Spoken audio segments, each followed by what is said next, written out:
Archie. We are all evil in some form or another. Are we not?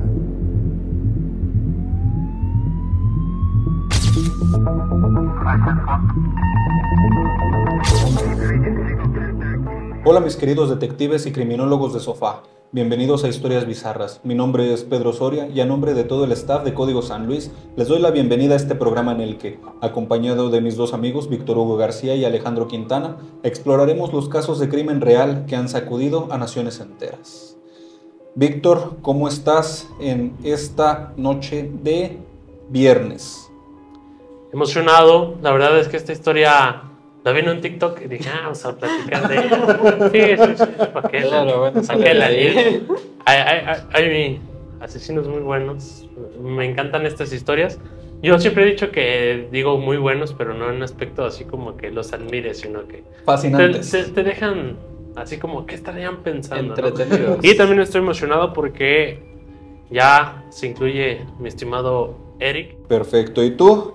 Alejandro Quintana, ¿cómo te va en esta tarde, digo noche, lo que sea de viernes? Muy bien, la verdad es que el programa pasado nos dejaste en apuros porque te fuiste. Lo tuvimos que resolver, te extrañamos, nos estuvo acompañando aquí tu espíritu, pero resolvimos bien. Esta historia en particular se me hace curiosa, como un poquito todas las que hemos venido manejando, pero aquí sí me quedé un poquito más con cara de what the fuck. Es difícil entender las motivaciones. Y a veces no es tan difícil, a veces es más, ¿cómo decirlo? Es como esta parte del piensa mal y acertarás. Yo creo que va mucho por ese lado. Pero bueno, volvemos a los asesinos cocineros, al Masterchef de los asesinos. Teníamos a la tamalera. ¿Qué más se les antoja? ¿Unas hamburguesas? Uy, pa. Es que esto es lo que me llama la atención de este asesino. Creo que en particular la imagen de este asesino serial también te deja, o sea, sí te inspira miedo. Es como yo lo platicaba anteriormente con Richard Ramírez, también tiene un aspecto físico que te intimida, pero en esta vez con Joy, ya dije el nombre, pero ahorita tú lo dices completo. Sí tiene una, no sé, una figura que dices, este güey sí me va a matar. Ya lo vi. Que no me acordaba de cómo se veía, pero sí, No lo sí, vio. sí, también tiene una... tiene un aura un poquito más intimidante que John Wayne Gacy, el que se vestía de payaso, pero tiene como que el mismo porte como de alguien que está muy mal mentalmente. Porque de volada se le ve, ¿no? La mirada de depredador al cabrón. Digo, al sujeto Sí, bueno, es que en contraste, o sea, el que inspiró al payaso eso, si es ese asesino el que mencionas, sí tiene como una mirada como triste, pero no, este en particular sí tiene una mirada de quítate que te voy a hacer algo. Te va a comer, ¿no? Y luego también se ve que estaba grande, gordote, sí. Sí caben unos tres Alejandros ahí. Según las fuentes, medía 191 centímetros. Y pesaba más de 200 kilos. Sí, no, fácil. O sea, incluso creo que una foto de las que tiene es ya cuando lo detuvieron, lo están procesando y todo, y justamente le está gritando a la cámara. O sea, parece que le está gritando, sacando la furia a la cámara y está impactante. O sea, si lo ves en la calle, te cambias de acera y le corres. Sí, parece como un monstruo de cualquier película VHS. Pero bueno, ¿qué tal si ya después de una pequeña introducción nos mencionas el nombre del asesino, Pedro? Se me fue la pronunciación del apellido, pero pues vamos a mexicanizarlo. Joe Metheny. Parecía que era un hombre común de la ciudad de Baltimore, en Maryland, hijo de padres trabajadores, con una linda esposa y trabajo estable, pero este gringo man ocultaba un escalofriante secreto. La vida de Joe se arruinó cuando probó las drogas. Pues no solo la de Joe, a muchas personas. situación que también llevó a la perdición a su novia. Tras un mal momento, la pareja de Joey decidió abandonarlo para irse con con el que le abastecía droga. Un golpe muy fuerte para Joey después de que lo alejaron de su hijo. Es triste, ¿no? Porque, pues imagínate, estás en el peor momento de tu vida y tu morrita se va con el que te vende mugrero. Imagínate que eres un Iker cualquiera, o eres un Brandon cualquiera, y andas con la Brittany. El Iker no lo había escuchado. Brandon, ¿no? Sí, el Jason, no, yo el Iker ya lo he escuchado muchas veces. El Iker no lo había escuchado, es nuevo. Y andas con la Brittany, de repente, pues en un mal momento te peleas con la Brittany y de repente ya ves que tu compa, el que anda vendiendo cosas ilegales, ándale el Kevin, ya anda con la Brittany. Yo creo que sí pega, ¿no? Pues sí, o sea, Joey platica que este golpe fue el que lo inspiró a cometer los crímenes del cual se le acusaron. Y menciona que pues prácticamente el vivir sin su hijo fue un golpe muy fuerte para él. Pero algo que destacar en esta parte de la historia es que según muchos relatos de la vida de Joey mencionan que él, o sea, no sé, esta parte del querer matar personas, este impulso negativo en su vida fue que lo alejaran de su hijo, pero no, por ahí también hay algunas historias donde mencionan que desde pequeño él sufrió maltrato, que su padre prácticamente era una persona que bebía a las 24 horas y golpeaba tanto a él como a sus familiares y obligaba a su madre a trabajar para mantenerlos. Entonces, algunos mencionan que esto pues fue lo que detonó la crisis en Joey, pero pues prácticamente también el que lo alejaran de su hijo, no sé, como que le activó una cosita para que él iniciara esta serie de crímenes. Es que sí, justamente escarbando un poco en el antepasado, los antecedentes de esta persona, justamente eso, su papá era un abusivo, un borracho, de hecho se fue, los dejó y prácticamente, como lo busqué en varias fuentes, su mamá fue la encargada de sacarlo adelante, pero no nada más a él, o sea, tenía otros 5 hermanos, eran 6 hijos en total que se quedaron solos con la partida del padre, y de ahí, o sea, su mamá siempre cuenta que él decía, es que era un niño muy inteligente, un niño muy amable, incluso cuando estuvo trabajando un tiempo en una fábrica, así se referían de él, o sea, decían, es que era una persona muy amable, muy educada, y casi todos hacían mucho hincapié en esto de era muy inteligente.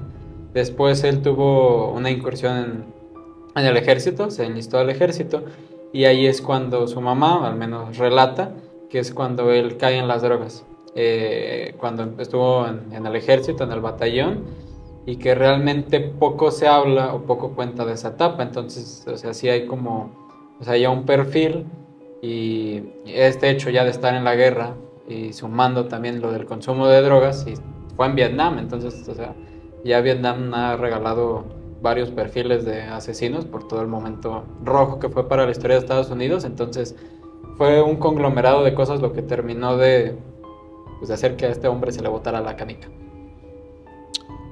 Mira que mencionas cosas muy interesantes. De entrada, por ejemplo, el hecho de que haya estado en las Fuerzas Armadas y sobre todo el regresar con estrés postraumático, creo que es muy marcado, no solo en los asesinos seriales, sino en todas las personas que se unen a las Fuerzas Armadas. Cómo entran, y de hecho creo que también se ve en la película de Sin Novedad en el Frente. Los semblantes y las miradas en las caras de los protagonistas empiezan como unos sujetos muy pues llenos de vida, ¿no? O sea, igual para su edad, se enlistan para irse a la guerra, y regresando de la guerra, los que regresan ya se ven acabados, sin esperanza, con la mirada de las 1000 yardas. Y es algo parecido. Entonces, Estados Unidos cuando salió lo de la guerra, bueno, cuando explotó la guerra de Vietnam, cuando regresaban los veteranos a Estados Unidos, regresaban a un contexto que ya no les pertenecía, porque aparte de que Estados Unidos sufrió ¿cómo decirlo? Como unos cambios sociales mientras duraba la guerra, pues de entrada eres un soldado que te fuiste de un Estados Unidos y regresaste a otro. Y la primera y la segunda es que por todas las experiencias que se viven dentro de la guerra y todas las cosas que uno tiene que ver y uno tiene que hacer, no están preparados para vivir la vida civil. Y en esos tiempos, pues el ejército era como de, pues ya regresaste o ya no me sirves, pues sobres, ¿no? Cáele.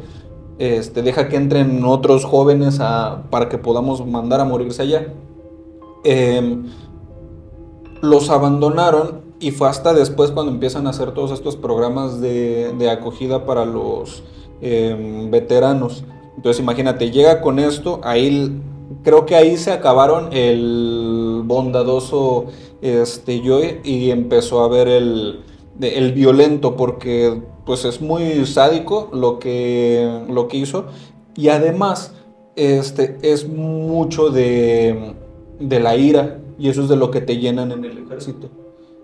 Pasa lo mismo aquí en México con los hombres que se van a las Fuerzas Armadas o a la policía, a la Guardia Nacional o a la Policía de Investigación de la Fiscalía. Es curioso porque son esos tres, o a la Marina, esas cuatro instituciones. Es diferente cuando se van a la policía, a policías municipales o estatales, porque si bien tienen, es un trabajo de mucha acción, de mucho riesgo, tienen más contacto con la ciudadanía.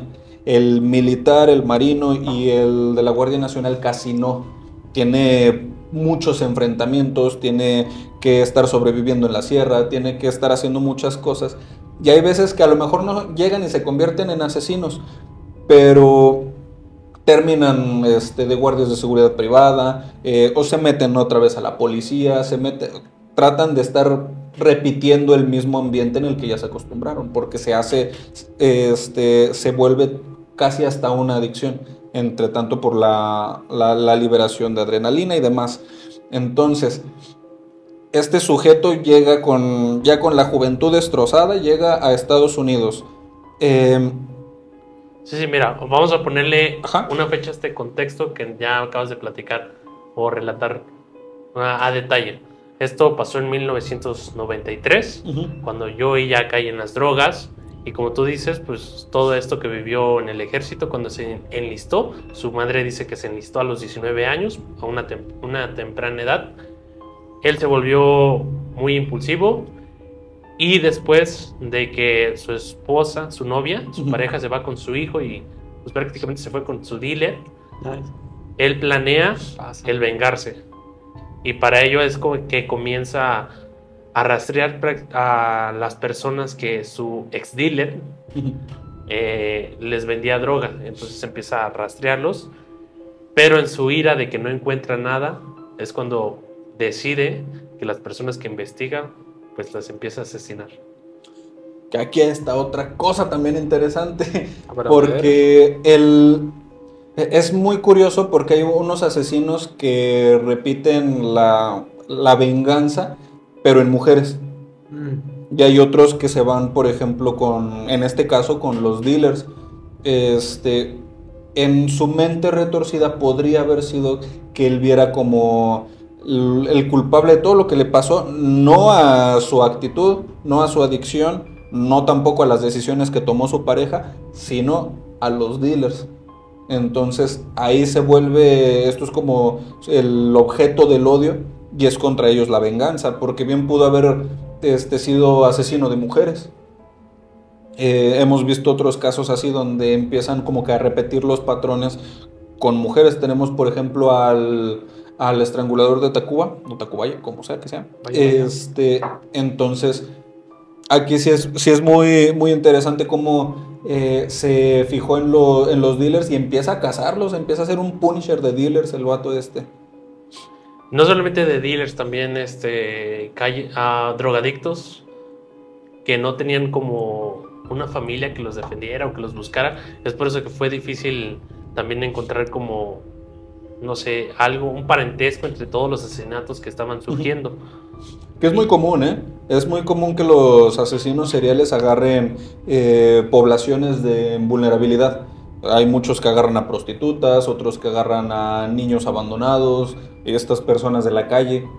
Es más fácil, una, encontrarlos, y la otra que hacerles algo sin que nadie levante un dedo. Aunque sean, por ejemplo, violadores en serie que no matan a las víctimas, pero si eliges a las víctimas correctas, lo puedes hacer y nadie va a decir nada. Y algo, bueno, aquí viene lo perturbador de esta historia de Joy, que después de un rato de estar matando gente y no dar con el paradero de su pareja o de su hijo, ya, no sé, en una de esas se le ocurre empezar a guardar la carne de sus víctimas. O sea, no, pero en mí no entiendo cuál fue la lógica de esto, porque antes se deshacía de los cuerpos tirándolos a los ríos, pero ya después Pues ya dice, los ríos lo voy a estaban guardar llenos. en trastes en mi refrigerador. Ay, es algo muy curioso, es que no, ¿Hay algo psicológico que te lleve a hacer esto? No sé, como tener algún apego con tus víctimas, pero ya Con la muertas, o comida. no sé. Sí, hay muchos asesinos seriales que guardan trofeos, el cabello, los dientes de sus víctimas, cosas que les pertenecían y que les robaban. Tenemos también, por ejemplo, a este sujeto, ¿cómo se llamaba el caníbal también le hicieron la serie en Netflix, Dahmer. Jeffrey Dahmer. Este güey también metía carnes de sus víctimas al congelador. Y tenemos también al caníbal de Rotemburgo. Nada más que este vato no canibalizó. Creo que, no sé si se haya comido de sus hamburguesas, pero este vato no era como que su intención principal. Perdón que te interrumpa. Justamente pero nos spoileaste la otra parte. Ah, perdón. Spoiler. No, sí, pues ya como lo dijo el buen maestro, este hombre terminó haciendo hamburguesas con la carne de sus víctimas. Justamente relatan algunos hechos que él salía, o sea, él vivía por una carretera, entonces pues no era un pasaje común para los viajeros y todo este estilo. Entonces él se salía, ponía su parrillita, su carboncito, y combinada la carne de sus víctimas con carne de cerdo, pues elaboraba las hamburguesas. Entonces pues ya tenía su hamburguesa, pasaba los carros, se orillaban, sí, tenga, fum, vámonos al que sigue. Y estuvo un rato vendiendo las hamburguesas con esta carne combinada. Incluso decían mucho de que, bueno, o sea, con esta forma él se estaba deshaciendo de la evidencia. Y aquí también es como bien perturbador pensar en las personas que pasaron. Simón, ¿cuánto la hamburguesa? No, 30, va, deme una. Y, o sea, sin saber, ahí, o sea, estaba la carne de una persona, o sea, de alguien vivo, bueno, alguien que estuvo vivo en algún momento. Y incluso hasta se llegó a ganar el apodo entre las mismas personas que vivían cerca de ahí, como el hamburguesero. Ya lo conocían como el hamburguesero, pero pues no sabían cuál era el secreto de sus cangreburgers hasta que la policía lo agarró. También baratas. Saben re buenas. Sí, y algo perturbador es que, o sea, cuando una vez que lo arrestaron, él mencionó que hizo esto porque ya su refrigerador ya estaba lleno de carne. Ya no sabía qué hacer. La única idea fue hacer comida con esta carne de los restos humanos. Fíjate que es bien raro porque pudo haber sido como trofeo, porque pues, también está otro asesino que hacía muebles con los cadáveres de sus víctimas. Luego les cuento esa historia, estaba muy, muy interesante, pero es curioso que le empezara a almacenar. No sé si era también como esta parte de ocultar la evidencia, porque si él decía que había si era mucha carne que se le llenó el refrigerador, eso quiere decir que eran muchas víctimas. Entonces, pues no hay que ser tan inteligente. O sea, obviamente si tú matas muchas personas dentro de un área específica y dejas los cuerpos por ahí, alguien va a decir, oye, como que hay mucho muerto, ¿no? Y van a empezar a investigar la historia, y luego si desapareces bien los cuerpos, como en este caso, las autoridades se tardan más en darse cuenta. Yo creo que en parte lo hizo por eso, y Porque no creo que haya tenido una relación más que de ira con las personas que asesinó. Sobre todo, te digo, por el pasado de la milicia, que te inculca mucho esto de la ira, y por lo que le sucedió de que le quitaron a su hijo, su esposa se fue. Entonces no tiene nada más que ira, no tiene algo así como querer revivir el momento con alguna persona o querer hacerlos parte de, pues, deshacerse directamente de ellos. Yo creo que esta historia es como lo decía cuando hablamos lo de la tamalera. Es cuando ya no puedes confiar ni en quien le compras comida. Ni en la de los tamales. Sí, o sea, ya cuando conoces estas historias, sí te quedas pensando un ratito, la verdad que nada más un rato, porque luego se te antojan y ya se te olvida. La de los tacos de canasta tiene muy buenos tacos. Espero que sí sean guiso. Pero bueno, fue este sujeto que llenó sus refris hasta una mujer que se llamaba Rita Kemper. Ella sería la última víctima de Metheny. Fue una mujer que él secuestró el 8 de diciembre de 1996. Jalas. Es que es más cercano a mis fechas, ¿no? Quien consiguió escapar un momento antes de que el criminal intentara violarla e hizo la denuncia. Después de que la mujer contara lo que le pasó, los policías salieron en busca de Joy y en poco tiempo llegaron al remolque donde Metheny vivía y lo arrestaron. Y no le quedó más que confesar. Sí. Hay muchos otros que le aplican como el Ted Bundy, de ser carismáticos, el estar manipulando a las personas. Este sujeto no era así. Entonces, muy probablemente, por ejemplo, aquí en la última víctima dice que la secuestró. Entonces no es como que atrajera a sus víctimas siendo carismático, las sedujera. Simplemente pues llegaba, los veía en la mensa y órale, vámonos. No, y es que también tomando en cuenta el perfil físico de esta persona, pues llega, te sube a sus hombros y ya te agarra, o sea, te carga, o sea, más bien ahí nos puede cargar a Víctor y a mí de una y se va corriendo. Sí. Y bueno, yo rescato esta parte donde dices que él confesó, o sea, él dijo sí fui, ¿para qué engañarlos? Y hay videos donde relata cómo mató a sus víctimas. Y una frase que le reconocen mucho a este asesino es que él no se arrepiente de nada más que el no poder haber encontrado a su expareja y a la persona con la que se fue, porque pues no inició con esta venganza y no la pudo terminar. Sí, ¿te imaginas? Yo creo que se hizo tan famoso, indudablemente, tal vez él no las encontró, pero estoy segurísimo que su ex esposa y su hija sí supieron de él. Sí. Entonces, imagínate qué horror.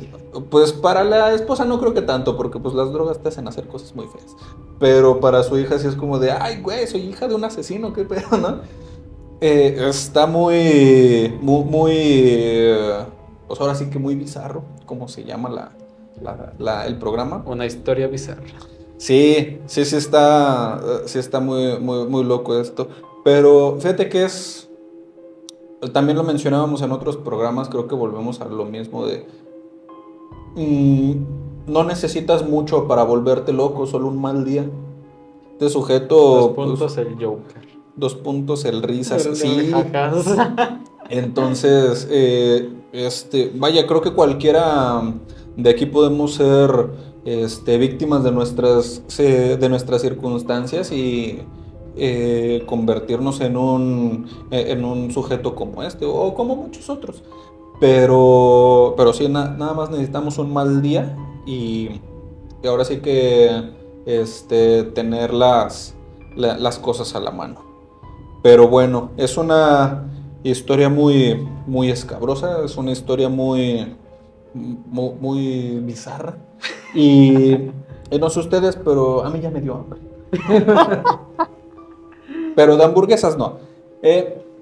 Así que, amigos y seguidores, muchas gracias por llegar hasta el final de este video. Esperamos que les haya gustado. no queda más que recordarles que nos pueden seguir a través de todas nuestras plataformas digitales, Facebook, Twitter, Instagram, TikTok, ¿qué otra me falta? YouTube y próximamente Threads. Y pues vaya, recuerden que ¿qué iban a recordar? Ah, ya me acordé. Pudieron haber pasado, ¿no? Ajá, pudieron haber pasado a un lado de un asesino o probar sus hamburguesas y nunca haberse dado O sus cuenta. tacos de canasta. O sus taquitos de canasta. You admit to being evil, Richard? We are all evil in some form or another. Are we not?